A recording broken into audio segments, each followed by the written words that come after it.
ভুল মানুষ করে, তাই বলে বাজারে হাটে ঘাটে তোমার বাবার বদনাম তুমি করো। ফেসবুক তো একটা বিশ্রী বাজার, যেখানে শুধু মুসলমান না, সেখানে ইসলামের দোষ যারা তালাশ করে ওরাও ঘুরতে থাকে। তুমি কাদের কাছে তোমার মুরব্বীর ইজ্জত তুলে দিতেছ বলো? কাদের হাতে তোমার বড়দের সম্মান তুলে দিচ্ছ তুমি বলো? এই সমাজের এক নোংরা চরিত্র দৃশ্য, এটা চিত্র আমরা দেখতে পাই। ঘরে থাকতে চায় না পোলা পায়, কিছু হইলেই বাইর হয়ে যায়। একটু মন খারাপ তো বাইরে যায় আড্ডা দাও, মন খারাপ বাইরে যায় বিড়ি টানো, আরো বেশি মন খারাপ তো জায়গা আরো দূরে যায় দুষ্ট বন্ধুদের সাথে আড্ডা দেয় আর যা তা করে। নবী বলেন এগুলা কোনো শুভ লক্ষণ না। ভালো মানুষ তো সে যে প্রয়োজন ছাড়া তার ঘর থেকে বের হয়। আপনি দেখেন না, বের হইলেই তো গুনাহ, ঘর থেকে বের হইলেই গুনাহ। বিবির কাছে সময় দেওয়া ভাল লাগে না, মায়ের কাছে সময় দেওয়া ভাল লাগে না, বাবার কাছে সময় দেওয়া ভাল লাগে না। গভীর রাতে ঘরে ঢুকে বাবা ঘুমায়, মা ঘুমায়, ভাই বোন ঘুমায়, কারো সাথে কোনো দেখা সাক্ষাৎ নাই, এতক্ষণ আড্ডা দিয়ে আসছে তার মতো আরেকটা পান্ডার সাথে কথা বলে। এটা শুধু বাচ্চারা না, এই দুষ্ট প্রবণতা অনেক মুরব্বীদের মধ্যেও আছে। ঘরে সময় দেয় না, চায়ের স্টলে বসে বসে। আমরা গ্রামে গঞ্জে মাহফিলে যাই, রাতে 2-4টার সময় যখন ফিরতে থাকি, কোনো বাজারে দেখা যায় একটা চায়ের দোকান খোলা। কেন এখনো খোলা? কারণ সেখানে একটা টেলিভিশন আছে। ওই বুইরারা বৈশা বৈশা কবরে এক পা যায় রয়েছে, দাড়ি পাইকা সাদা, চুল পাইকা সাদা, সবগুলো বৈশা বৈশা বিড়ি টানে আর টেলিভিশন দেখে। যে মানসিকতার কারণে মানুষ গুনাহ ছেড়ে দিয়ে নেক আমলের দিকে চলে আসে, গানের আয়োজন বন্ধ করে ওয়াজ মাহফিলের দিকে চলে আসে। আল্লাহ তাআলা বলেন এটা এত বড় নিয়ামত, এই নিয়ামত যে বান্দাকে আমি দেই ওই বান্দা সারাক্ষণ আমার স্পেশাল নূরের আওতায় থাকে। দুর্ভাগ্য তার জন্যে যার দিল শক্ত, দিন শিখতে চায় না, বুঝতে চায় না, মানতে চায় না। বরং অনেক পোড়া কপাল এমন আছে যারা উল্টা বুঝে। আল্লাহ তাআলা বলেন তারা স্পষ্ট গুমরাহিতে নিমজ্জিত। সূরা জুমার আয়াত নম্বর 22 রব্বে কারীম এই কথাটা বলেছেন। মালিক বলেন আফামান শারাহাল্লাহু সাদরাহু লিল ইসলাম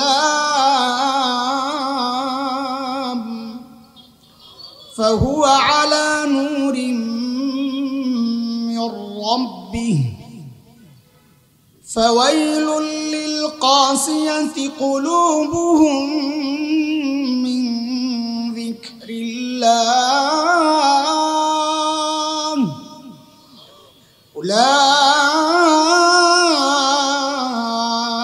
أولئك في ضلال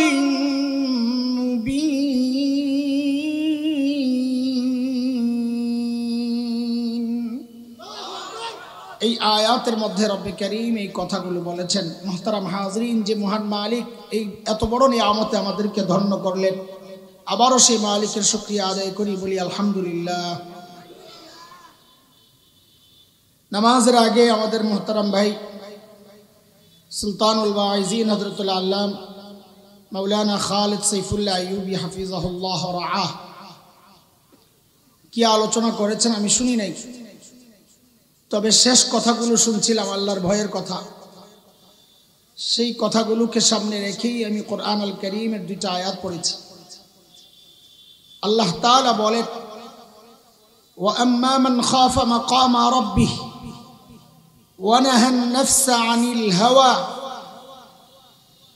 যে ব্যক্তি আল্লাহর সামনে দাঁড়ানোর ভয়ে গুনাহ থেকে নিজেকে বিরত রাখে, আল্লাহ বলেন এটা এত বড় দামি কাজ, এই কাজ যে করে ফাইন্নাল জান্নাতা হিয়াল মাওয়া, জান্নাতই হচ্ছে তার একমাত্র ঠিকানা। সে কথায় আমি একটু পরে আসতেছি। আল্লাহর ভয়ে গুনাহ থেকে বেঁচে থাকা এটা হচ্ছে আল্লাহর চাওয়া, কিন্তু কিছু মানুষ এই চাওয়া পুরা করেও আরো আগে গেছিল। তারা শুধু গুনাহ থেকে বেঁচে থাকে নাই, তারা আল্লাহর সামনে দাঁড়ানোর কথা মনে পড়লেই কান্না করতে থাকে। কান্না আমরাও করি। আমরা মূল কথায় যাওয়ার আগে কান্নার কিছু প্রকারভেদ শুনে নেই।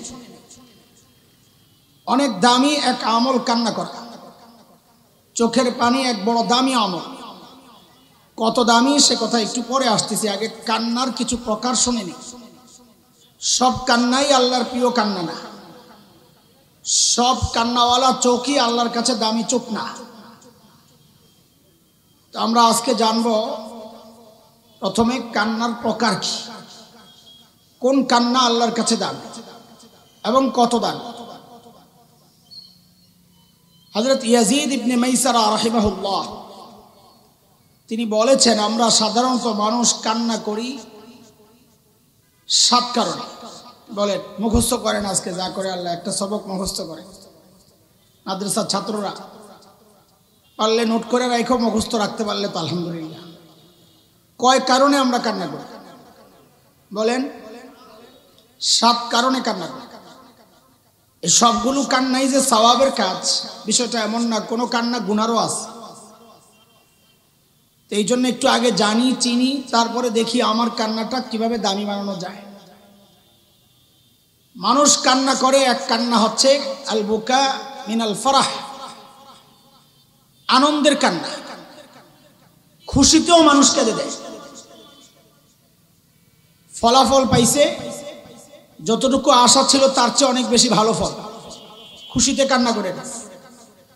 প্রথম সন্তানের খবর পাইছে, সন্তান হইছে, খুশিতে কান্না করে। আরে কয়দিন আগে তো দেখলাম একজন নমিনেশন পায়া কান্না করে দিয়েছে, এমন খুশি বেটা মনে হয় যেন জান্নাতের টিকিট পেয়ে গেছে।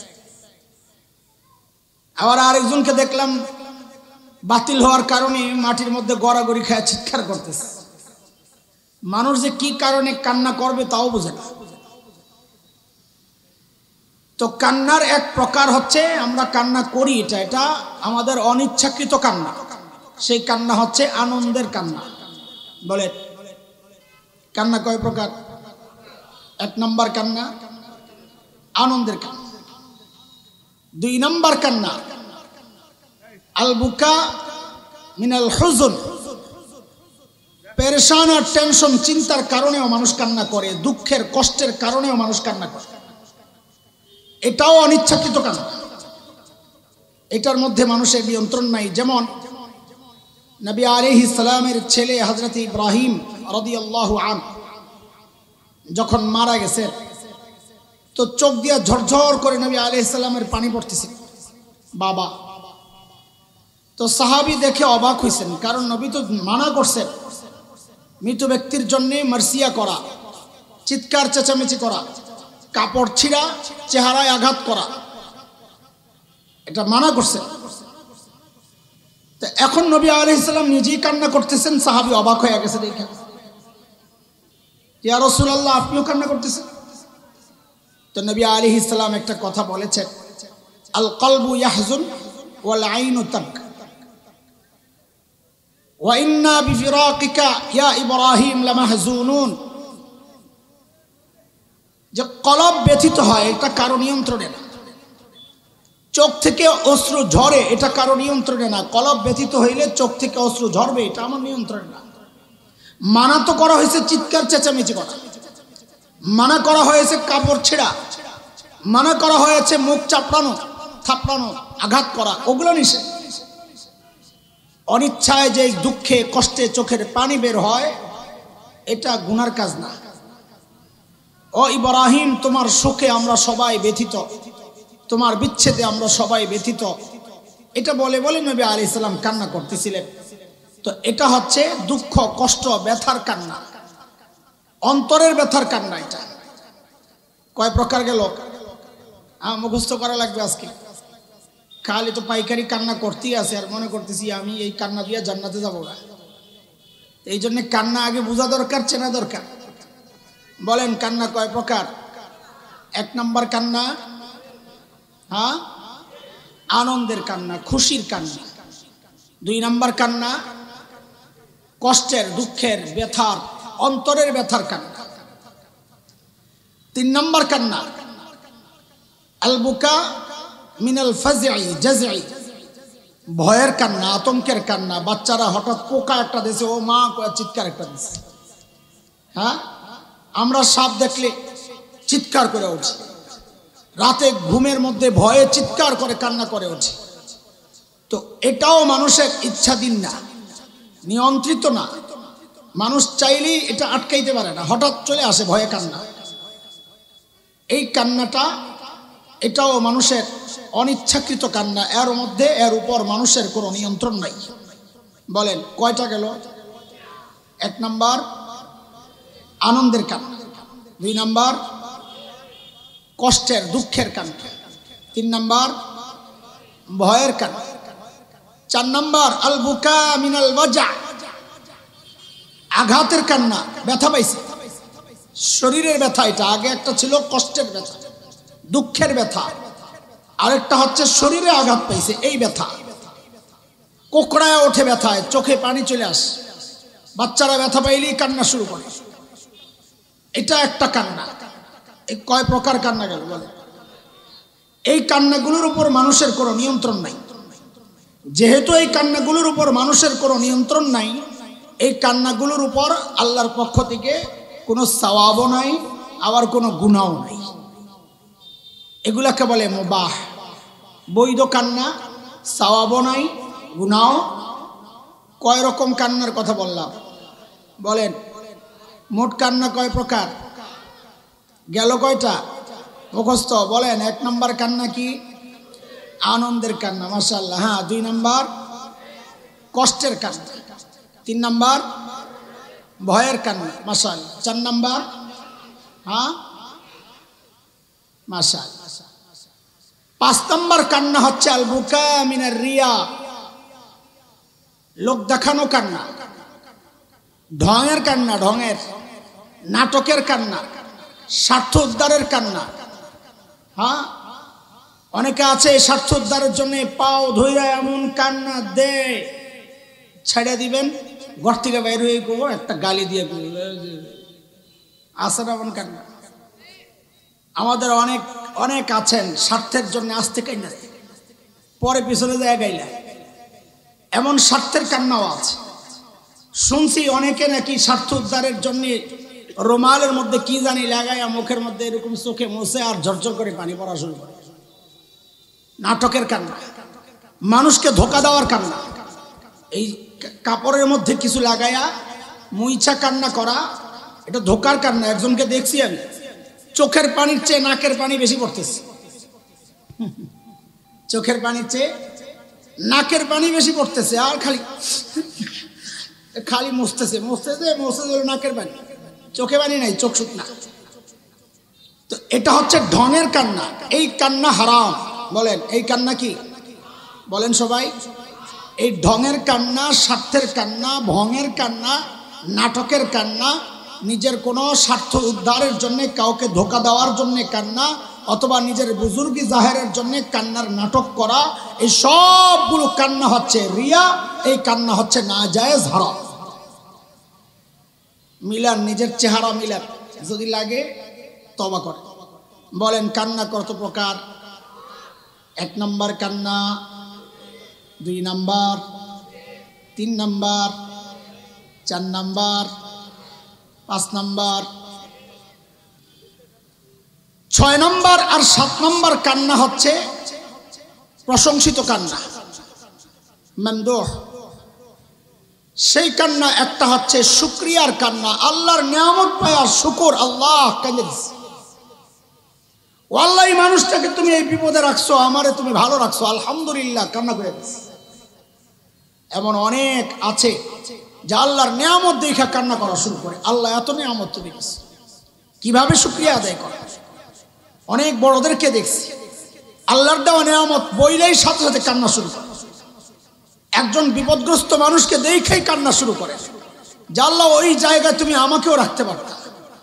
একজন গুনাহগারকে দেখাও আল্লাহ ওয়ালারা কান্না শুরু করে, কেন? ও আল্লাহ ওই জায়গায় আমাকেও তো রাখতে পারতা। ভিক্ষুক দেখাও অনেকে কান্না শুরু করে, কেন? ও আল্লাহ ওই চাওয়ার হাতটা আমারও তো বানাইতে পারতা। ছোট্ট ভিক্ষুক বাচ্চাদেরকে দেখে অনেকে কান্না শুরু করে, ও আল্লাহ কেন?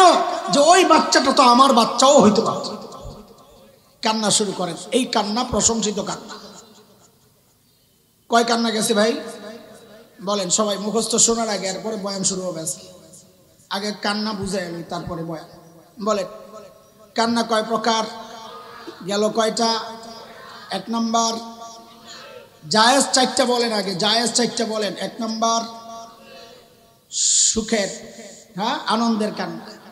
2 নাম্বার দুঃখের কষ্টের কান্না। 3 নাম্বার ভয়ের কান্না। 4 নাম্বার হ্যাঁ ব্যথার কান্না। এই 4টা কান্না কি করা? কি আছে? সওয়াবও নাই, গুনাহও নাই। আপনি মনে করেন না ব্যথায় কাঁদতেছেন, আপনার এই কান্না দিয়ে আল্লাহ জাহান্নামের আগুন নিভাইয়া দিবে, এই ধোকায় পড়ে। হ্যাঁ আপনি মনে করেন না ব্যথায় কাঁদতেছেন, এই কষ্ট আল্লাহ তাআলা আপনার জাহান্নামের আগুন নিভাইয়া দিবে। হ্যাঁ ব্যথার কারণে গুনাহ মাফ হইতে পারে, কিন্তু যেই পানি জাহান্নামের আগুন নিভায় এটা কিন্তু এই চোখের পানি। বুঝে আসছেনি কথা? 3 নাম্বার ভয়ের কান্না। 4 নাম্বার ব্যথার কান্না। 5 নাম্বার ঢঙের কান্না, দেখানোর কান্না। 6 নাম্বার শুকরিয়ার কান্না। 7 নাম্বার কান্না যেটা, এটা হচ্ছে খুব বেশি প্রশংসিত আর দামি কান্না। দুনিয়ায় এর চেয়ে দামি পানি আর নাই, যেই পানির একটা ফোঁটা আমার আপনার জাহান্নামের আগুনকে নিভাইয়া দিতে পারে। সেই কান্না হচ্ছে আল বুকা মিন খাশিয়াতিল্লাহ, আল্লাহর ভয়ে কান্না করে দেওয়া। হায় মালিকের সামনে কেমনে দাঁড়াবে? এই গুণের বড় অভাব। আল্লাহ তো আমাদের কাছে চাইতেছেন, আমি বলতেছিলাম যে আল্লাহর সামনে দাঁড়ানোর ভয়ে গুনাহ ছেড়ে দেওয়া, এটা আল্লাহ চান, তাও জান্নাত দিয়ে দিবেন। কিন্তু আল্লাহর কিছু স্পেশাল বান্দা আছে, গুনাহ তো ছাড়ে আল্লাহর সামনে দাঁড়ানোর ভয়ে সে কান্না করে দেয়। সে কথায় পরে আসছে ইনশাআল্লাহ। আগে এই কান্নার দাম কত একটু শুনেন, এই চোখের পানির দাম কত একটু শুনেন।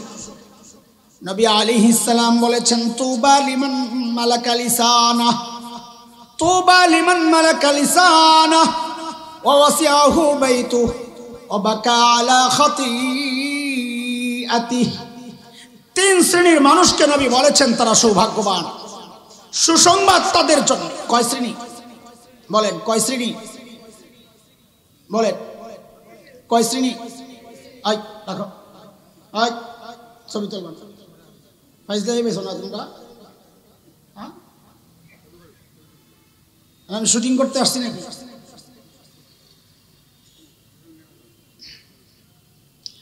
বয়ান রেকর্ড করে সেটা এক হিসাব, কিন্তু খামাখাই ছবি তুলবে কেন? এটারে এত সাধারণ বানায় ফেলছে। আরে ভাই, ওয়াল্লাযীনা হুম আনিল লাগওয়ি মুরিদুন, সফল মুমিনের পরিচয় দিয়েছেন আল্লাহ তাআলা যারা অনর্থক কাজ থেকে বিরত থাকে। এটা কি খুব লাভের কাজ? কোনো উদ্দেশ্য আছে? আছে। কিছু লাইক আর কমেন্ট বাণিজ্য হয় এই ছবি দিয়া। কি হয়? লাইক বাণিজ্য আর কমেন্ট বাণিজ্য। ফেসবুকে দিবে, হযরতের সাথে আজকে একই মাহফিলে ছিলাম, পাশাপাশি ছিলাম, তো বাস পোলাবাইন লাইক দেওয়া শুরু করব, কেউ আইসা 2টা গালি দিব, আবার তার জবাব চলতে থাকবে, বাস শুরু হয়ে গেছে গুনাহ স্টার্ট। এছাড়া আর কোনো ফায়দা দেখি না আমরা এই খামাকা ছবি তোলার মধ্যে। এই সেলফিগুলোর মাকসাদ একটাই, শুধুমাত্র হচ্ছে ফেসবুকে দিয়া কিছু লাইক কামাবে, কমেন্ট কামাবে, নিজের আইডিকে একটু উপরে ওঠাবে, নিজের একটু জাতে ওঠাবে, এছাড়া আর কোনো লাভ দেখি না।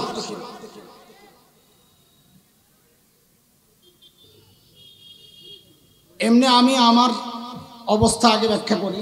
আমি এমনি দুর্বল, মানে আমার নিজের অবস্থা, আমি দুর্বল গলার দিক থেকে। গলাও নাই, তলাও নাই, কিন্তু যদি মাইক সমস্যা হয় তাহলে আমার কথা বলা বড় কষ্ট হয়ে যায়, কঠিন হয়। একটা সাইড তো ভালো থাকতে হবে, এক সাইড তো আমি আগের থেকেই নাই, আর এক সাইড মাইক, ওটা খারাপ হইলে সংসারে জামাই বউ দুটাই যদি রাগি হয়, সংসার ঠিকানো কঠিন হয়ে যায়। তো মাহফিল আয়াও যদি দেখা যায় মাইকেরও গলা ভাঙ্গা, আমার তো আগের থেকেই গলা ভাঙ্গা, তাইলে তো এই সংসার ঠিকানো কঠিন হয়ে যায়। চলেন, নবী আলাইহিস সালাম 3 শ্রেণীর মানুষকে সৌভাগ্যবান মানুষ বলেছেন, তার জন্য সুসংবাদ দিয়েছেন কে? নবী আলাইহিস সালাম। কে দিয়েছেন? খেয়াল করেন যুবকরা, আপনারা খেয়াল করেন বেশি। 1 নাম্বার নবী বলেন, মান মালাকা লিসানা, ওই ব্যক্তির জন্য, লিমান মালাকা লিসানা, যার জবান তার নিয়ন্ত্রণ। জবান বলেন না, জবান। আপনার জবান আপনার নিয়ন্ত্রণে কিনা নিজে জানেন। জবান আমাদের জন্য বড় অসভ্য এক অঙ্গ, যা আমাকে জাহান্নাম পর্যন্ত পৌঁছায়া দিতে পারে। আপনি দেখেন সারা দিন বসে বসে দুইজন একসাথে হলেই আলোচনায় তৃতীয় একজন চলে আসে, বসে বসে তার বদনাম শুরু হয়, তার কাপড় চোপড় খোলা শুরু হয়। ফেসবুক খুলেন, সারাক্ষণ দেখবেন কারো না কারো বিরুদ্ধে লেখালেখি চলছে, কারো না কারো বিরুদ্ধে বক্তব্য চলছে। সেখানে একটা কমেন্ট করে দিয়া, একটা লাইক মেরে দিয়া আমিও সহযোগী হয়ে যাচ্ছি। আল্লাহর কসম খায়া বলি, ওই মানুষটার ইজ্জত নষ্ট করার জন্যে হাসরের মাঠে আমল থাকা সত্ত্বেও জাহান্নামের দিকে আমাকে দৌড়াইতে হবে। নাউজুবিল্লাহ। যুবক জবান সামলাও, ভাই জবান সামলাও। কে কি করছে না করছে তা নিয়ে তোমার এত মাথা ঘামানোর দরকার নাই। ইয়া নাফসি করো, হাসরের মাঠে ইয়া নাফসি করার আগে কি এক অবস্থা চলতেছে এখন। সারাক্ষণ বসে বসে আরেকজনকে নিয়ে মাথা ব্যথা। আমাদের অনেক মাদ্রাসার ছাত্ররা আছে, আপনাদের এক বড় ভাই হিসাবে আপনাদের পায়ে ধরে বলে যাই, আমাদের বড়দের একটু এদিক সেদিক হইলেই ফেসবুকে দেওয়া যাবে। কি পাইছো তুমি? আরে পাইছোটা কি? সব বড়দেরকে উলঙ্গ করতে করতে করতে করতে, আরে আমরা উম্মত যাবে কার কাছে? সবাইকে তুমি ল্যাংটা করাচ্ছ, যাবে কার কাছে? কোন মুরব্বীকে আর আস্থা রাখছো? জখম করতে করতে, লবণ দিতে দিতে মুরব্বীদের ইজ্জত আব্রু সব শেষ করছো, তো উম্মত যাবে কার কাছে? মাদ্রাসায় পড়ে 1-2 ক্লাস পড়ছে, ফেসবুক পায়াই বড় আলেমের বিরুদ্ধে পোস্ট দেওয়া শুরু করছে। আশ্চর্য, মুরব্বীর বিরুদ্ধে পোস্ট দেওয়া শুরু করছে। নিজেকে উদার মনে করে, উদার, সবার বিরুদ্ধে আমি স্পষ্টবাদী, সবার বিরুদ্ধে বলতে পারি। আই তোর বাবার বিরুদ্ধে কয়দিন ফেসবুকে পোস্ট দিছিস বল?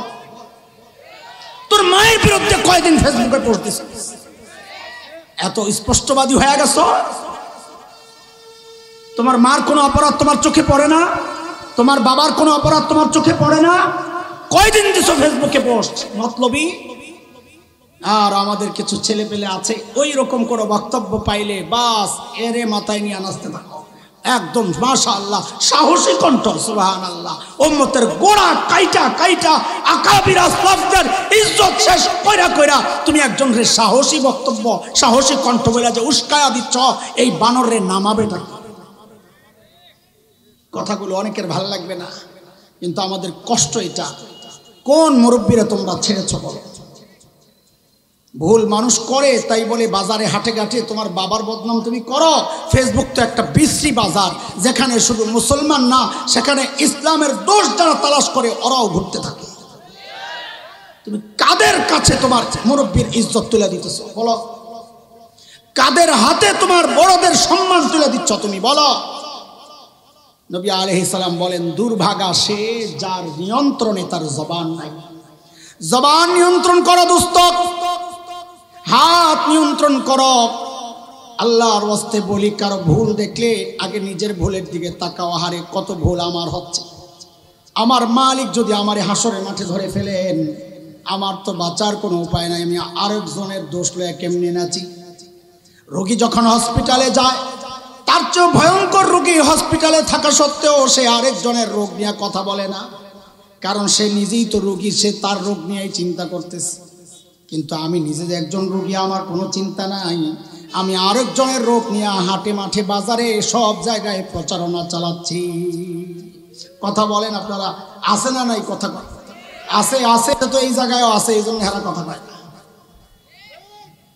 রাখ রাখ, তুই যাই আলো আজকাল তোর আমি একটা দেবো পোস্ট দে দে, ভালো করে দে, আমার গুনাটি খা খা ভালো করে।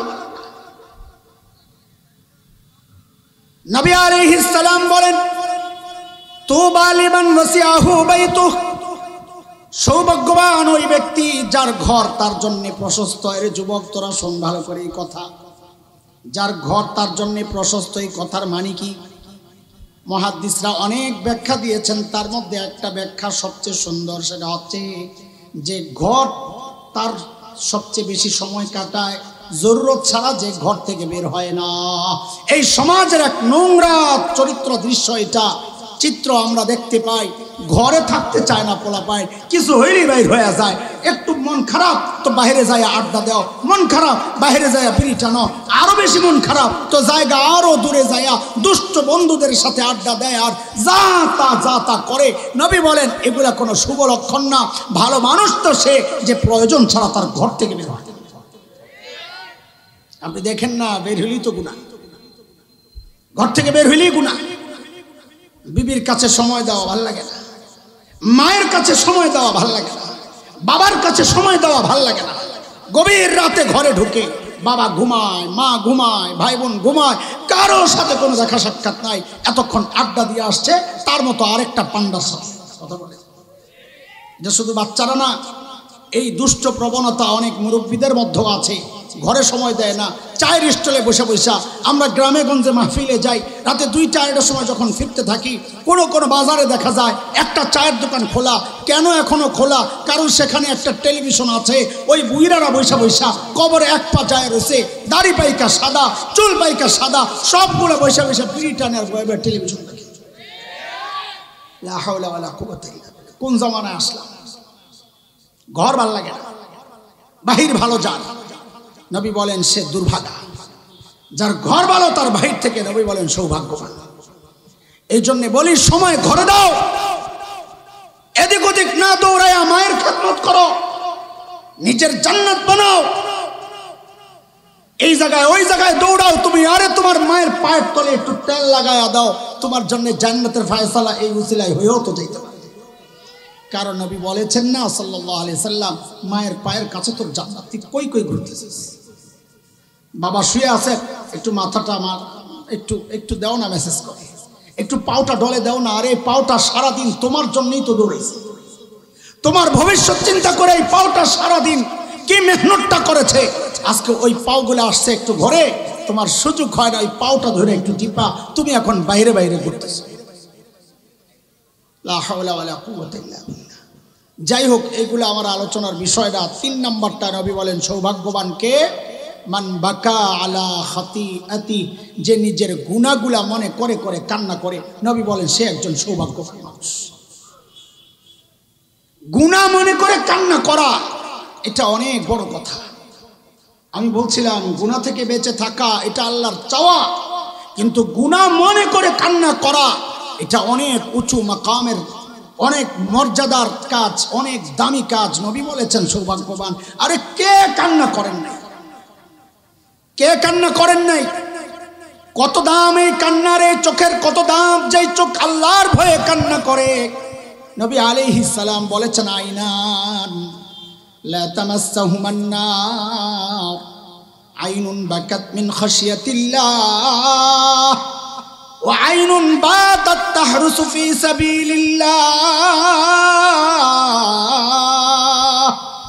আল্লাহর নবী বলেন 2 শ্রেণীর চোখ, এই 2 শ্রেণীর চোখকে জাহান্নামের আগুন কোনোদিন স্পর্শ করবে না।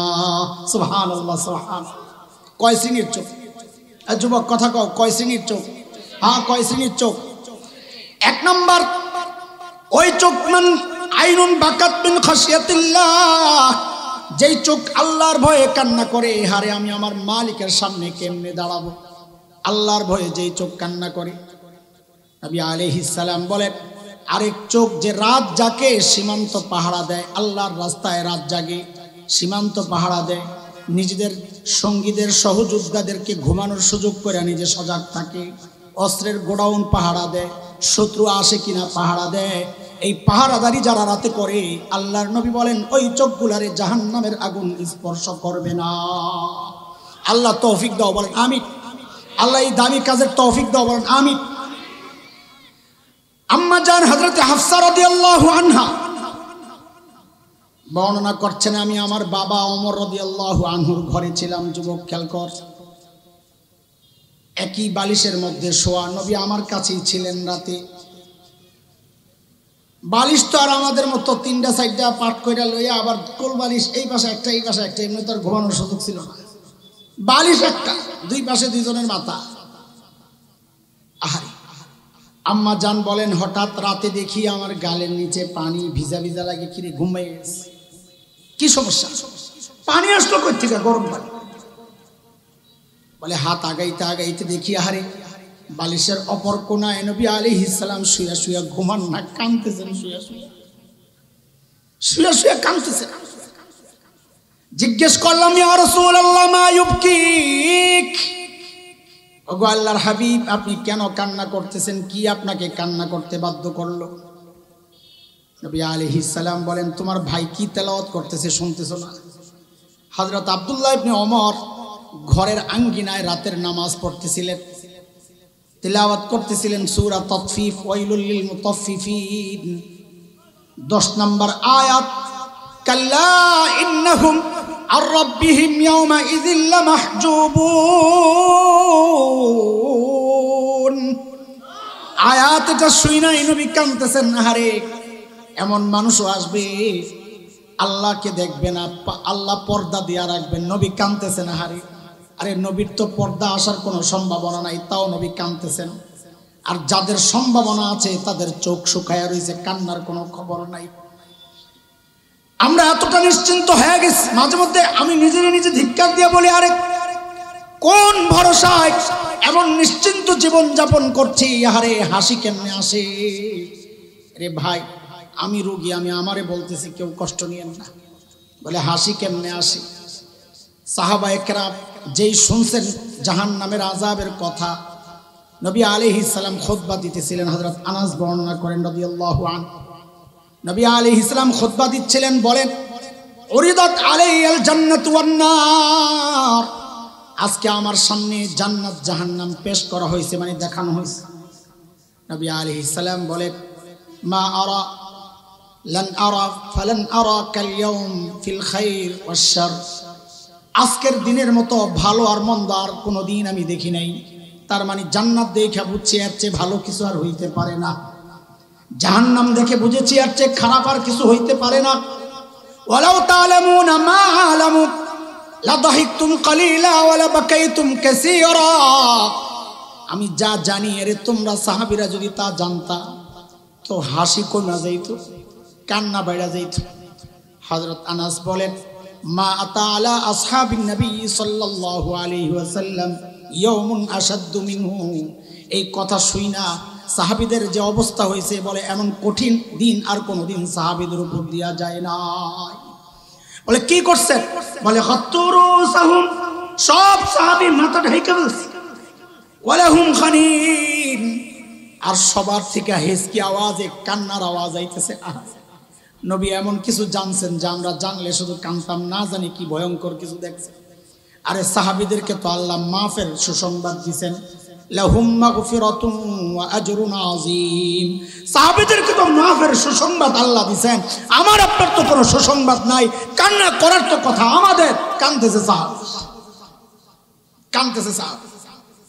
হযরত আব্দুল্লাহ ইবনে ওমর রাদিয়াল্লাহু আনহু নামাজে দাঁড়ায় তিলাওয়াত করতেছিলেন, ইয়াউমা ইয়াকুমুন নাসু লিরাব্বিল আলামিন,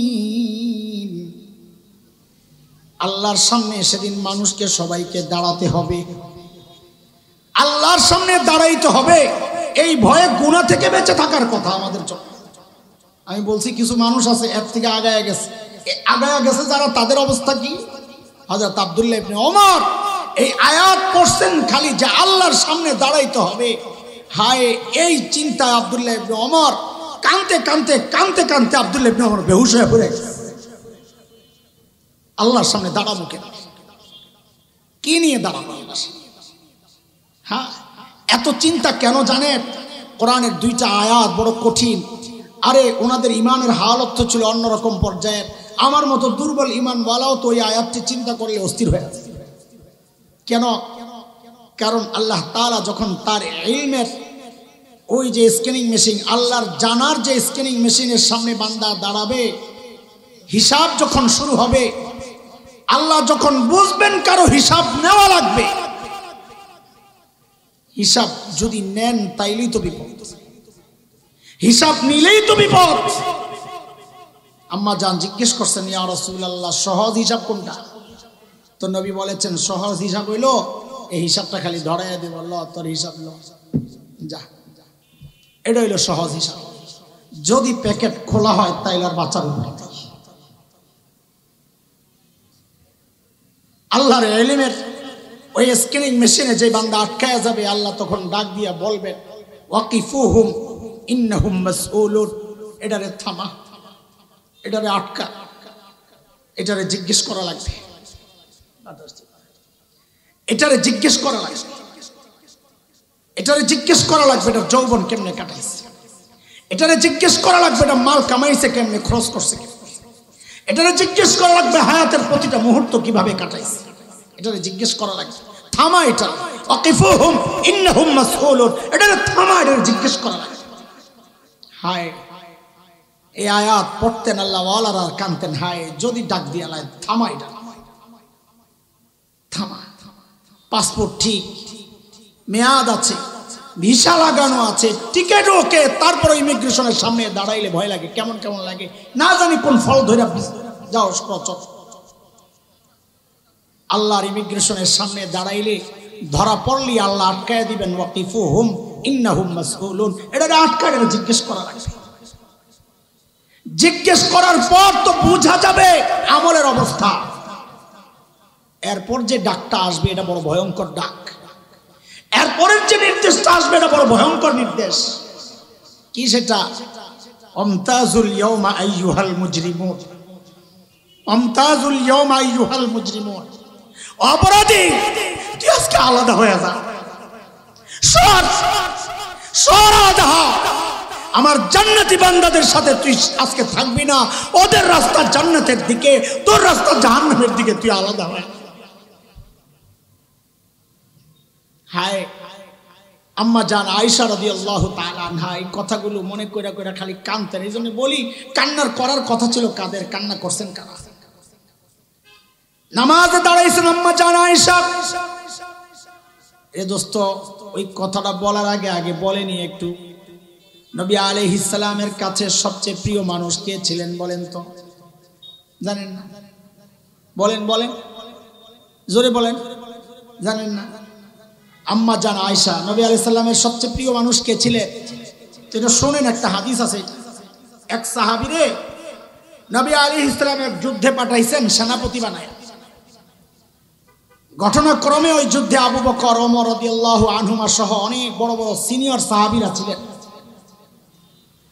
তো যেই সাহাবীর সেনাপতি বানাইছেন নবী আলাইহিস সালাম, ওই সাহাবীর দিলের মধ্যে একটা বিষয় জাগছে, মনে মনে মনে মনে আশা। কি সেটা? যে যেহেতু এত বড় বড় সিনিয়র সাহাবীরা থাকা সত্ত্বেও আমার হাতে নবী আলাইহিস সালাম নেতৃত্বের ঝান্ডা তুলে দিছে, নিশ্চয়ই আমি নবী আলাইহিস সালামের কাছে সবচেয়ে প্রিয়, নাইলে এই বিষয়ের জন্য আমাকে কেন নির্বাচন করা?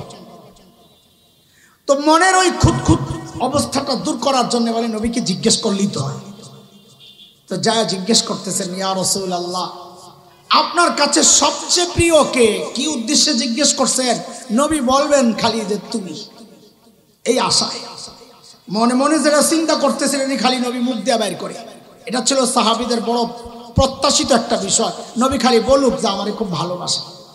ইয়া রাসূলুল্লাহ আপনার কাছে সবচেয়ে প্রিয় কে? তো নবী আলাইহিস সালাম বলেন আয়েশা। কে?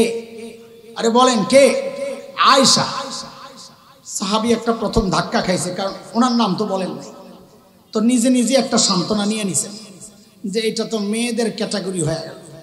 আচ্ছা ঠিক আছে, দেখি ছেলেদের মধ্যে কারে বেশি ভালোবাসে। ইয়া রাসূলুল্লাহ মিনার রিজাল, মেয়েটা বাদ দিলাম, ছেলেদের মধ্যে আপনার সবচেয়ে প্রিয় কে?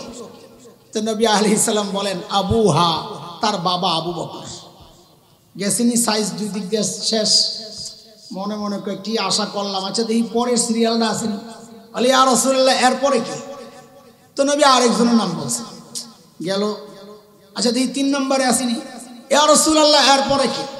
দেখেন যে নবী আরেকজনের নাম বলছেন, বুখারীতে রিওয়ায়াত আসছে। সাহাবী কয় আমি চুপ হয়ে গেছি, আর জিগাই না। কেন? এতক্ষণ তো আশা করছি, অন ডট ঢুকছে, আরে সবার শেষের নামটা না আবার আমার নামটাই। এসে ভালো আশা লইয়াই থাকি যে মাঝামাঝি আমার নামটা থাকতে পারে, বাস এটাই চলবে। শেষ এটা সহ্য করতে পারবো না। তো আল্লাহর নবীর সবচেয়ে প্রিয় মানুষ কে ছিলেন বলেন? নবী কি বলেছেন? কে? নবীর সবচেয়ে প্রিয়, দুনিয়ায় যিনি সবচেয়ে প্রিয় তিনি জান্নাতেও তো নবীর সাথেই থাকার কথা, তাই না? আল মারউ মা'a মান আহাব্বা। আর নবী আলাইহিস সালাম তো আম্মা জানের জান্নাতের সুসংবাদ দিয়েই দিয়েছেন। যারা যারা সুসংবাদ পাইছেন আম্মা জানও তো পাইছেন। এই জন্য একটা মজাক হয়েছিল হযরতে ফাতেমার সাথে আম্মা জানের। হযরতে ফাতেমা মজাক করে বলতেছেন রাদিয়াল্লাহু আনহা, আম্মা আপনার চেয়ে তো আমার দাম বেশি। মজাক মজাক, এটা আবার অহংকার মনে করেন না। আম্মা আপনার চেয়ে তো আমার দাম বেশি। কেন রে মা, কি জন্য তোমার দাম বেশি? বলে আমি হচ্ছি মুহাম্মদুর রাসূলুল্লাহ সাল্লাল্লাহু আলাইহি ওয়াসাল্লামের মেয়ে, আর আপনি হচ্ছেন আবু বকরের মেয়ে। নবীর চেয়ে আবু বকর সেরা, আবু বকরের চেয়ে নবী সেরা, আমিও আপনার চেয়ে সেরা। আম্মা জান ছিলেন মেয়েদের মধ্যে কি ছেলেদের মধ্যেও সবচেয়ে মেধাবী। আল বতুল বলা হইতো যায়, খুব মেধাবী। আরে এত মেধাবী হওয়ার কারণেই তো আল্লাহ তাআলা অল্প বয়স হওয়া সত্ত্বেও পাঠিয়ে দিয়েছেন। কেন? নবী আলাইহিস সালাতু ওয়াস সালামের পারিবারিক জীবনটা যেন পুরোটা ক্যাপচার করে উম্মত পর্যন্ত পৌঁছায়া দিতে পারে, আল্লাহ ইচ্ছা করে পাঠাইছেন। আম্মা জান তো অনেক বেশি চালাক, খুব মাশাআল্লাহ বুদ্ধিমান, চালাক বলবো না, বুদ্ধিমান, খুব বুদ্ধিমতী। আম্মা জান আস্তে করে হযরতে ফাতেমার জবাবটা দিয়ে দিয়েছেন খুব সুন্দর করে। ফাতেমা, হ্যাঁ কথা ঠিক, তুমি নবীর মেয়ে, আমি আবু বকরের মেয়ে, তুমি আমার চেয়ে সেরা, কথা ঠিক। কিন্তু ফাতেমা, এটা দুনিয়ায়, দুনিয়ায় এই শ্রেষ্ঠত্ব কোথায়? কোথায়? দুনিয়ায়, দুনিয়ায়। বলে কেন? কারণ আখিরাতে তুমি যাইবা আলীর হাত ধইরা জান্নাতে, আর আমি যাবো নবীর হাত ধইরা জান্নাতে। সুবহানাল্লাহ। সেই আম্মা জানের কথা বলতেছি। এতগুলা কথা বললাম কেন? যে মর্যাদা কোথায় আম্মা জানের। হ্যাঁ, রাদিয়াল্লাহু আনহা, যার চরিত্র নিয়ে আল্লাহ তাআলা নবী আলাইহিস সালামের পত্নী সম্পর্কে যখন মুনাফিকরা বাজে মন্তব্য করেছিল গজওয়ায়ে বনুল মুস্তালিকে বা মুরাইসি আরেক নাম, অপবাদ দিয়েছিল মুনাফিকরা, আল্লাহ তাআলা আম্মা জানের পক্ষ হইয়া আম্মা জানের পবিত্রতার সাক্ষী দিয়েছেন। আল্লাহু আকবার। হযরতে ইউসুফ আলাইহিস সালামের পবিত্রতার সাক্ষী দিয়েছেন কি? ছোট্ট এক বাচ্চা। কে? আরে বলেন না, কে দিছেন? এর মানে এটা না নবী ইউসুফ থেকে আম্মা জানের মর্যাদা বেড়ে গেছে, না, নবীদের মর্যাদা আলাদা, কিন্তু সাক্ষীর ব্যাপার বলতেছি। হ্যাঁ, ওয়াশাহিদা শাহিদুম মিন আহলিহা, ছোট্ট এক বাচ্চা সাক্ষী দিছে হযরত ইউসুফের পবিত্রতার সাক্ষী। আর আমার মায়ের সাক্ষী, পবিত্রতার সাক্ষী দিছেন আল্লাহ তাআলা নিজে। সূরা নূরের মধ্যে আসছে, ফালাউলা, আর যখন তোমাদের কাছে এই খবরটা আসলো তোমরা কেন বললা না? ফালাউলা ইসমিআতুমুহু কুলতুম মা ইয়াকুনু লানা আন নাতাকাল্লামা বিহাযা সুবহানাক হাযা বুহতানুন আযীম। তোমাদের কাছে এই খবর পৌঁছার পর তোমরা কেন বললা না? এটা ভয়ঙ্কর অপবাদ। আল্লাহ এই সমস্ত কাজ থেকে, আল্লাহ পবিত্র, আল্লাহর নবী পবিত্র, নবীর পত্নী পবিত্র, এটা কেন বললা না? আল্লাহ মুমিনদেরকে শাস্তি দিয়েছেন। আল্লাহু আকবার। আম্মা জানের মর্যাদা কোথায় বুঝতেছেন একটু? সেই আম্মা জানের কথা শোনাইতেছি আপনাদেরকে, শুনেন। নামাজে দাঁড়াইছেন আম্মা জান, রাতের নামাজ, কোরআনুল কারীম তিলাওয়াত করছিলেন। আস্তে আস্তে এক আয়াত চলে আসছে, ওয়াবাদালাহুম মিনাল্লাহি মা লাম ইয়াকুনু ইয়াহতাসিবুন। আম্মা জান নামাজে কান্না শুরু করছে। আয়াতটা কি? আয়াতের অর্থটা বুঝেন তো, কান্নার কারণ বুঝবেন। আম্মা জান কাঁদতেছেন। ভাই আসলে আয়সা বললে ভালো, উঠায় দেন মেহমানদেরকে, আসলে পাঠায় দেন এদিকে আওয়াজটা। হ্যাঁ, আর এই যে সামনে বসে আপনি যে খানার পসরা সাজাইছেন, আমার জন্য বড় বিরক্তকর। ভাই খানাটা রাখেন, হ্যাঁ, আপনার পেটে শুকবে, আমার চোখ বড় খারাপ। শুনে এমনি খুব কষ্ট হইতেছে, আবার পরিবেশ নষ্ট হইলে আরো কষ্ট হবে। আমার কথা বলতে একদম সাংঘাতিক কষ্ট। আম্মা জান নামাজে দাঁড়াইছেন। আম্মা জান, কার কথা বলতেছি? আয়েশা। আম্মা জান আয়েশা। আল্লাহর ভয় কলিজায় কিভাবে ঢুকছে দেখেন। কত বড় মানুষ, জান্নাতের সুসংবাদ পাওয়া, আল্লাহর নবীর সবচেয়ে প্রিয় মানুষটা, আল্লাহর নবীর সবচেয়ে প্রিয় মানুষটা নামাজে দাঁড়াইছে, তিলাওয়াত করতেছেন কি? ওয়াবাদালাহুম মিনাল্লাহ মা লাম ইয়াকুনু ইয়াহতাসিবুন। আল্লাহর ইলমের ওই যে স্ক্যানিং মেশিন আছে, ওই মেশিনের সামনে বান্দা দাঁড়ানোর পর আল্লাহ বলছেন হাসরের মাঠে ওয়াবাদালাহুম মিনাল্লাহ, আল্লাহর পক্ষ থেকে পরিচয় এমন কিছু প্রকাশ পাওয়া যাবে দুনিয়ায় যে সে যা কল্পনাও করে নাই। আম্মা জান কাঁদতেছেন এই আয়াত পড়ে, কেন? আরে দুনিয়ায় তো আমার পরিচয় আমি নবী পত্নী, আরে হাসরের মাঠে উঠলে না আবার পরিচয় পাল্টায় যায়। আম্মা জান কাঁদতেছে, আম্মা জান কাঁদতেছে। কান্না করার কথা আমাদের। দুনিয়ায় তো মানুষ দেখে দাড়িওয়ালা, টুপিওয়ালা, লম্বা জুব্বাওয়ালা, দুনিয়ায় তো মানুষ জানে আলেম। হায় হাসরের মাঠে না জালেমদের সাথে ওঠা। দুনিয়ায় তো মানুষ জানে আমি হাজী সাহেব, হাসরের মাঠে না বাজিদের সাথে।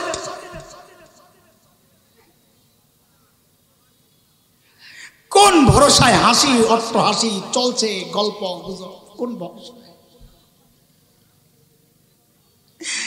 কান্না করার কথা আমার মতো জালিমদের। কান্না করতেছেন আম্মা জান আয়েশা। অবস্থা হ্যাঁ, সাইয়েদনা ওমর রাদিয়াল্লাহু আনহু কত বড় মানুষ, আল্লাহু আকবার। আল্লাহর নবী যাকে আল্লাহর কাছ থেকে চায়া নিছেন, চাই আল্লাহ ওমর চাই, ওমর ওমর ওমর ওমর চাই। ইসলামের বিজয়ের জন্য ওমর দরকার, আল্লাহ ওমর চাই। একমাত্র ব্যক্তি যার হেদায়েত আল্লাহর কাছ থেকে চায়া নিছেন নবী, আল্লাহ ওমর চাই। ওমর সম্পর্কে নবী বলেছেন ওমরু ফিল জান্নাহ, ওমর জান্নাতি। হ্যাঁ, নবীর সুসংবাদের পর আর থাকি। ওমর সম্পর্কে নবী বলেছেন ওমর যেই রাস্তা দিয়ে চলে শয়তান ডরে আর ওই রাস্তায় থাকে না, আরেক রাস্তায় যায় না। সুবহানাল্লাহ কইবেন না? আল্লাহ, আমি আপনি হকের উপর চললে বলা হয় লোকটা হকপন্থী। সাইয়েদনা ওমর সম্পর্কে নবী বলেছেন উল্টা কথা, কি? দারাল হাক্কু হাইসু দারা, ওমর যেদিকে যায় হক তার পেছনে পেছনে যায়। মানে ওমর হকপন্থী না, বরং হক ওমরপন্থী। সুবহানাল্লাহ। আল্লাহর হাবিব মেরাজে জান্নাত ভ্রমণ করে যখন দুনিয়ায় এসেছেন, জান্নাতের বিবরণ দিচ্ছিলেন, দেওয়ার সময় বলছিলেন আহারে জান্নাতে আমি ওমরের বাড়িটা দেখছি, কি যে সুন্দর বাড়ি, হারে কি যে সুন্দর। আমার মনটা চাইছিল একটু বাড়িটার ভেতরে ঢুকি, কিন্তু ঢুকি নাই। কেন? কারণ ওমরের গায়রত আর আত্মমর্যাদা আমি জানি। ওমর যদি আবার মাইন্ড করে, মাইন্ড করার কি কারণ? কারো ঘরে অনুমতি ছাড়া ঢুকা নিষেধ। ওমর যদি মাইন্ড করে, সেই জন্য ঢুকি নাই। সাইয়েদনা ওমর বাচ্চাদের মতো হাউমাউ করে কান্না শুরু করছেন আর বলেন আবিকা কুনতু ইয়া রাসূলুল্লাহ, ওগো আল্লাহর হাবিব, আরে কেন আপনি একটু ঢুকলেন না? ও দোস্ত, এত বড় মানুষ ওমর, অথচ আল্লাহর আদালতে দাঁড়াবেন সেই ভয়ে কি করতেন শোনেন। আবু লু'লু মাজুসির ছেলে আবু লু'লু নিজের মনিবের বিরুদ্ধে বিচার দিয়া যখন নিজের পক্ষে বিচার আসে নাই, আবু লু'লু সিদ্ধান্ত নিছে হযরত ওমরকে মেরে ফেলবে। খঞ্জরের মধ্যে বিষ লাগায়া ফজরের নামাজের সময় চাদর, বড় চাদর মুড়ি দিয়া মসজিদে নববীতে চলে আসছে আবু লু'লু। ফজর নামাজে দাঁড়াইছেন সাইয়েদনা ওমর। আবু লু'লু যখন পেটের মধ্যে খঞ্জর চালায়, সাইয়েদনা ওমরের নাড়ি বুড়ি বের হয়ে গেছে।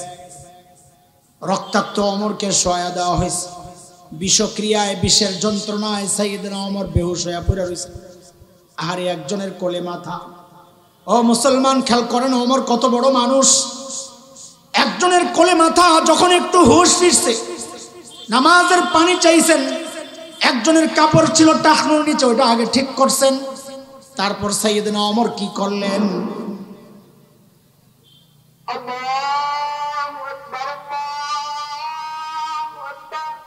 জবাব দেন, আজানের জবাব দেন। আল্লাহু আকবার,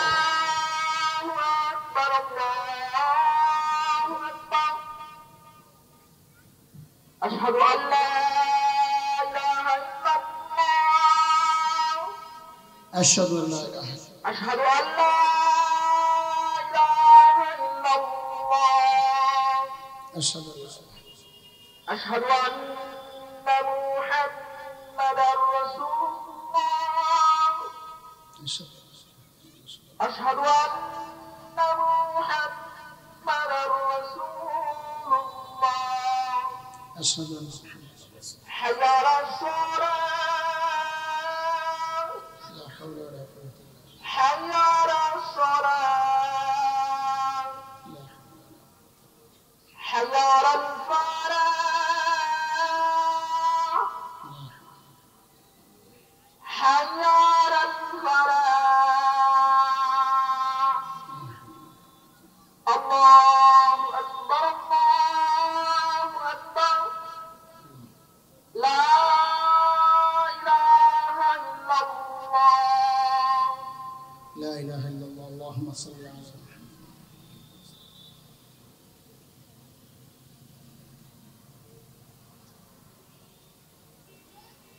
খেয়াল করেন, আমি খুব অল্প সময়ে ছেড়ে দিচ্ছি ইনশাআল্লাহ। সাইয়েদনা ওমরকে শোয়া দেওয়া হয়েছে। এত বড় ওমর, এত বড় ওমর আল্লাহর আদালতে আল্লাহর সামনে দাঁড়ানোর ভয়ে ওই সময় কি করলেন? যখন হুঁশ ফিরছে, মাথাটারে কোল থেকে নিয়ে মসজিদে নববীর ফ্লোরের উপর রাখছেন। একটু বুঝে শুনে বলেন তো, ফ্লোরটা কি ছিল? টাইলস করা, মোজাইক করা, পাকা? আল্লাহ, মাটি মাটি কি? ওমরের মতো এত বড় মানুষ, ওই অবস্থায় জান্নাতের সুসংবাদ পাওয়া ওমর, ওই অবস্থায় নিজের এই মাথাটারে নিয়ে মাটির উপর রাইখা গালগুলারে মাটির সাথে এইভাবে ঘষেন আর কাঁদতেছেন, ঘষেন আর কাঁদতেছেন, জমিন ভিজাইতেছেন কাইন্দা কাইন্দা, আর বলতেছেন ওয়াইলুল লাকা ইয়া ওমর ইন লাম ইয়াগফির লাকা রাব্বুক। ওমর, তোমার রব যদি তোমারে ক্ষমা না করে, ওমর তোমার জন্য ভয়ঙ্কর বিপদ কিন্তু অপেক্ষা করছে।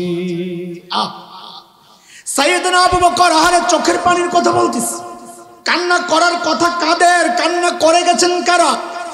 সাইয়েদনা আবু বকর এত বড় মানুষ, আল্লাহর নবীর সবচেয়ে প্রিয় মানুষ একজন, সেই আবু বকর একা একা দূরে নির্জনে যায় যায় কাঁদতেন, নিজের ধিক্কার দিয়া দিয়া কাঁদতেন আর বলতেন ইবনা আবি কুহাফা, এরে আবু কুহাফার বেটা। হযরত আবু বকরের বাবার নাম আবু কুহাফা। এরে আবু কুহাফার বেটা, তুই মানুষ কেন হইলি? আরে মানুষ কেন হইলি? এখন আল্লাহর আদালতে দাঁড়ায় হিসাব দিবি কেমনে? ওই গাছ দেখলি তো আবু বকর কাঁদতেন আর বলতেন ইয়া লাইতানি কুনতু ওয়ারাকা মিনাস শাজারা তুদাত ওয়া তুকাল। হায়, আমি মানুষ না হইয়া যদি ওই গাছের পাতা হইতাম তো জীবজন্তু আমার চাবায়া চাবায়া খায়া ফেলতো, আমার আবু বকর আর হিসাব দেওয়া লাগতো না। আরে এমন চিৎকার চেঁচামেচি করা, এমন বেকুল হওয়ার কথা তো ছিল আমার মতো জালিমের। আমি তো বটেই, অধিকাংশের চেহারার দিকে তাকাইলে মনে হয় মানুষটার আখিরাতের কোনো চিন্তাই নাই, আল্লাহর সামনে দাঁড়ানোর কোনো ভয় নাই। আরে কেন রে দোস্ত, একটু জিজ্ঞেস করি আপনাদের কাছে, সাইয়েদনা আবু বকর তো গ্যারান্টি পাওয়া মানুষ জান্নাতের, সাইয়েদনা ওমর তো জান্নাতের গ্যারান্টি পাওয়া মানুষ, আম্মা জান আয়েশা জান্নাতের গ্যারান্টি পাওয়া মানুষ, সাহাবায়ে কেরাম জান্নাতের সুসংবাদ পাওয়া মানুষ। আরে তাদের চোখে এত পানি, কান্না করার কথা আমার, আমি আপনি কাঁদছি না কেন? কাঁদছি না, আমাকে আপনাকে কে গ্যারান্টি দিছে বলেন তো যে আমাদের মৃত্যুর যন্ত্রণা হবে না? আমাকে আপনাকে কে গ্যারান্টি দিল যে আমাদের কবরের আযাব হবে না? বলে দিল কেন এত শক্ত হয়ে গেছে? কারণটা কি? এই নিয়ামত কই? এই নিয়ামত কোথায়? কেন হারায় গেল? কোনদিন চিন্তা করেছেন? 10টা টাকা হারায় গেলে চারদিকে তালাশ করেন, কই গেল? এই চোখের পানির নিয়ামত যে হারায় গেল, কান্না যে আসে না, কেন আসে না? নিজেকে কোনোদিন জিজ্ঞেস করেছেন? আলেমের কাছে যায় জিজ্ঞেস করেছেন, হুজুর আমার কান্না আসে না, কি করব? আরে সাহাবীরা তো যায় নবীকে জিজ্ঞেস করতেন, ইয়া রাসূলুল্লাহ আমার কান্না আসে না, ইন্না রাজুলান শাকা ইলা রাসূলিল্লাহ সাল্লাল্লাহু আলাইহি ওয়াসাল্লাম কাসওয়াতা কলবি, ইয়া রাসূলুল্লাহ দিল শক্ত হয়ে গেছে, কান্না আসে না। কোনোদিন জিজ্ঞেস করছে? আমাদের বড়রা কোরআন হাদিস থেকে ঘেটে ঘেটে কান্না না আসা, দিল শক্ত হয়ে যাওয়ার কিছু খারাপ গুণের কথা বলেছেন, মিলায়া দেখেন আছে কিনা, যদি থাকে ছেড়ে দেন। বড়রা বলেন অনর্থক হাসাহাসি যারা করে, কোনো কারণ ছাড়াই যারা হাসে, বেশি বেশি হাসে যারা, তাদের দিল শক্ত হয়ে যায়, তাদের চোখের পানি শুকিয়ে যায়। তা আমাদের চোখের পানি আসবে কোথা থেকে? সারাদিন তো হাসি তামাশার মধ্যে পড়ে থাকি, সারাদিন গল্প গুজবের মধ্যে পড়ে থাকি, চোখে পানি আসবে কোথা থেকে? 2 নাম্বার, বড়রা বলেন হাদিসের থেকে আসছে, যারা বেশি বেশি বলে, কথা বলে বেশি, কাসরাতে কালাম, কাসরাতে কালাম, যাদের বেশি বেশি কথা বলে, যারা ফাও পেঁচাল পারে, যারা, এমন বহু মানুষ আছে খালি সারাদিন খালি বক বক বক বক বক বক করতেই থাকে, আছে না নাই? আরে আছে, তাদেরও দিল শক্ত হয়ে যায়। বলেন কয়টা বললাম? বেশি অনর্থক হাসাহাসি দিল শক্ত হয়ে যায়, অনর্থক বলা বলি দিল শক্ত হয়ে যায়, অনর্থক খাওয়া খাই দিল শক্ত হয়ে যায়, বেশি খাইলেও দিল শক্ত হয়ে যায়। আঙ্গ তো খানা এই পর্যন্ত না আসা পর্যন্ত খাইতেই থাকে, সারাদিন খাইতে থাকে, সারাদিন চলতেই থাকে, চলতেই থাকে। লা হাওলা ওয়ালা কুওয়াতা ইল্লা বিল্লাহ। পেট ভরপুর থাকলে দিল শক্ত হয়ে যায়। সবগুলো দোষ তো আমার মধ্যে আছে, এই জন্য দিল শক্ত। তো চিকিৎসা দরকার, শরীরের রোগ হইলে চিকিৎসা করা, কলবের রোগ হইলে চিকিৎসা দরকার না দোস্ত? বলেন দরকার না দরকার না? তো সাহাবী যায় যখন নবীকে জিজ্ঞেস করছেন, ইয়া রাসূলুল্লাহ আমার তো দিল শক্ত। কোন দেহি অবস্থা? সাহাবী যদি কয় দিল শক্ত, আল্লাহ সাদি কি কইছে আমগো দিল পাথরের চেয়ে শক্ত? এই জন্যই তো আল্লাহ বলেছেন সুম্মা কাসাত কুলুবুকুম মিন বাদি যালিক ফাহিয়া কাল হিজারাতি আও আশাদ্দু কাসওয়া ওয়া ইন্না মিনাল হিজারাতি লামা ইয়াতাফাজ্জারু মিনহুল আনহার ওয়া ইন্না মিনহা লামা ইয়াশাক্কাকু ফায়াখরুজু মিনহুল মা ওয়া ইন্না মিনহা লামা ইয়াহবিতু মিন খাশিয়াতিল্লাহ। আল্লাহ বলেন আর কি হইল তোদের? এত কিছুর পর কিতাব পাঠাইলাম, নবী পাঠাইলাম, আলেমরা বুঝায়, এত কিছুর পর তোদের দিল দেখি পাথরের চেয়েও শক্ত হয়ে গেছে। কেন? পাথরের তো একটা ক্যাটাগরি আছে, বহু পাথর থেকে চোখের পানি ঝরে ঝরে ঝর্ণা হয়ে নিচে নামে। বহু পাথর এমন আছে ফাটাইলে ভেতরে পানি পাওয়া যায়। বহু পাথর এমন আছে আল্লাহর ভয়ে কাঁপতে কাঁপতে গড়ায়া পড়ে। এরে মানুষ, তোর মধ্যে তো একটাও নাই, তোর চোখ দিয়েও পানি পড়ে না, তোর হৃদয় কাঁদে না, তোর শরীরও ঝাঁকুনি দিয়ে ওঠে না, আল্লাহর ভয়ে কেঁপে ওঠে না। কি হয়ে গেল তো? তুই মনে করছিস আমি তোর সম্পর্কে কিচ্ছু জানি না। শুনে রাখ, আমাল্লাহু বিগাফিলিন আম্মা তা'মালুন, যা করস না করস সব দেখি, সব জানি। নাউযুবিল্লাহ। চিকিৎসা দরকার না দরকার না? বলে তা নবী আলাইহিস সালাম চিকিৎসা অনেক আছে, সময় যেহেতু নাই আমি দুইটা চিকিৎসা, নববী চিকিৎসা নবী আলাইহিস সালাম যে চিকিৎসা দিয়েছেন ওই দুইটা চিকিৎসা বলতেছি। এক নম্বর, নবী বলেন দিল নরম করতে চাও তো চিকিৎসা নাও, ইমসাহ রাসাল ইয়াতীম, এতিমের মাথায় হাত বুলাও। কার মাথায়? কার মাথায়? এতিম ছিলেন তো? সেদিন এক বুড়া করতেছে, হুজুর আমার বাবাও নাই মাও নাই, আমি এতিম, একটু আমার মাথাটা মুচ্ছা দেন। বুড়া বেড়া এতিম হয়? হ্যাঁ, তো এতিম হয় কে? যার মা নাই। হ্যাঁ বলেন, হ্যাঁ জানেন না আপনারা? বলেন কে এতিম কাকে বলে? বলেন। মা বাবা নাই? না না, মা থাকলেও এতিম। যদি ছোট্ট বাচ্চা হয়, মা নাই, বাবা, মা আছে বাবা নাই, যার লালন পালনের দায়িত্ব যার, তিনি নাই। যার লালন পালনের দায়িত্ব কার? মার না বাবার? বাবার। মা আছে বাবা নাই, ছোট্ট বাচ্চা, নিজে কামাই করার সামর্থ্য এখনো হয় নাই, ওইটা হইল এতিম। ওই বুড়া বেটা এতিম হয় না। বুঝে আসছে না কথা? বড় হয়ে গেলে আর কি হয় না, শরীয়তের যে এতিম ওই এতিম আর থাকে না। ওই এতিমের মাথায় হাত বুলাবেন, এটা অনেক সওয়াবের কাজ, আর নিজের দিলের চিকিৎসাও হয়। বলে এতিম পামু কই আমি আন্দারি? আরে কত সহজ রাস্তা, আশেপাশে কত মাদ্রাসা আছে, বোয়ালি মাদ্রাসা আছে, দোলের চর আছে, যাই হুজুরদের সাথে কথা বলে, হুজুর মাদ্রাসা এতিম আছে? কোন মাদ্রাসা আছে খবর লইয়া মাঝে মাঝে যাইবেন নিজের চিকিৎসার জন্য। শরীরের কোলেস্টেরল কমাইতে একটু হাঁটেন না? হ্যাঁ, কলবের কোলেস্টেরল কমানোর জন্য একটু যাইয়া হাইটা হাইটা এতিমের কাছে যাইয়া মাথাটা পাইতে দিবেন। আরে আপনার নাওয়ারটা লইয়া মাথায় হাত মুছে দিবেন। আমি আমার মাদ্রাসায় খুঁজে খুঁজে এতিম রাখি। আমাদের বড়দের কথা, মাদ্রাসায় এতিম রাখা লাগবে আল্লাহর রহমত চাইলে। তা আপনার ওই টাঙ্গাইলের একটারে পাইছি, আরো আছে। মির্জাপুরের এক পিচ্ছি বাপ মারা গেছে, ওরে রাখছি শুধু হাত মোছার লেগে, আমার চিকিৎসার লেগে।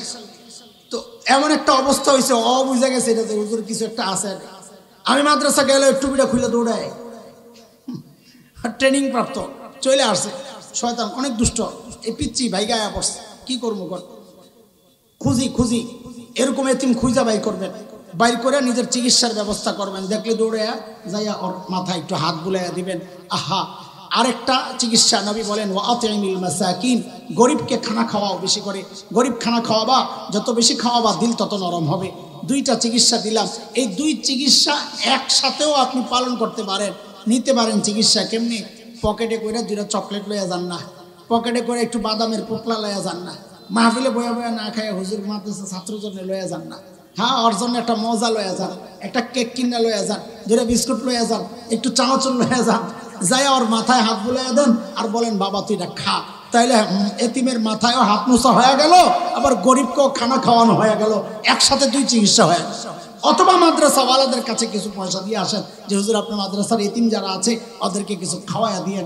ও ভাই, যদি দিলের চিকিৎসা চান, যদি চোখের পানির এই দামি নিয়ামতটা কেউ চান, তো আল্লাহ তাআলা সুযোগ রাখছেন, দিল নরম করার সুযোগ রাখছেন। নবী আলাইহিস সালাম চিকিৎসা দিয়ে গেছেন। আমরা এই পাঁচটা কথা, এক হইল বেশি খাবো না, কম খাবো, কম হাসবো আর কম বলবো ঘুমের কথাও আছে, কোন কোন মুহাক্কিক বলেছেন বেশি ঘুমাইলেও দিল শক্ত হয়ে যায়। তো কম ঘুম, কম খাওয়া, কম বলা, কম হাসা, আর কাজ কি? এতিমের মাথায় হাত বুলানো, গরিবকে খাওয়ানো। ইনশাল্লাহ দিল নরম হয়ে গেলে ওই চোখের পানির নিয়ামত পাওয়া যাব। কেমন নিয়ামত? যেই নিয়ামত পাইলে এই চোখ জাহান্নামের আগুনের জন্য হারাম হয়ে যায়। নবী বলেছেন জাহান্নামের আগুন স্পর্শ করবে না। মনে মনে আবার ভাইবেন না চোখটিকে আল্লাহ খুললা জান্নাতে পাঠিয়ে দিবে আর আপনাদের জাহান্নামে পাঠিয়ে দিবে, এরকম মনে করতেছেন না আবার? না না না না, আল্লাহ তাআলা চোখওয়ালা সহই জান্নাতে পাঠিয়ে দিবেন ইনশাআল্লাহ তাআলা। তো আল্লাহ যে আয়াতে আমি যেগুলো পড়ছিলাম শুরুতে, আল্লাহ বলতেছেন ওয়া আম্মা মান খাফা মাকামা রাব্বি ওয়া নাহান নাফসা আনিল হাওয়া। আল্লাহর সামনে দাঁড়ানোর ভয়ে যে নিজেকে গুনাহ থেকে বিরত রাখে, আল্লাহ বলেন তার একমাত্র ঠিকানা জান্নাত। আল্লাহ আমাদেরকে আল্লাহর ভয়ে চোখের পানি ফেলা, গুনাহ থেকে বাঁচার তৌফিক দান করেন, আমিন। আমাদের মাননীয় কাউন্সিলর সাহেব যিনি সুন্দর আয়োজন করেছেন, তিনি অসুস্থ, দোয়া চেয়েছেন। আমি মুসাফির, ইনশাআল্লাহ আমি দোয়া করতে করতেই যাব। আল্লাহ তাআলা আমরা চাইব ভবিষ্যতে তিনি দ্বীনি কাজের সাথে আরও অনেক বেশি নিজেকে সম্পৃক্ত করবেন ইনশাআল্লাহ। এই উসিলায় আল্লাহ তাকে সুস্থও করে দিবেন, জাহান্নামের আগুন থেকেও আশা করি বাঁচিয়ে দিবেন ইনশাআল্লাহ তাআলা। আল্লাহ কবুল করেন, আমিন। ওয়া আখিরু দাওয়ানা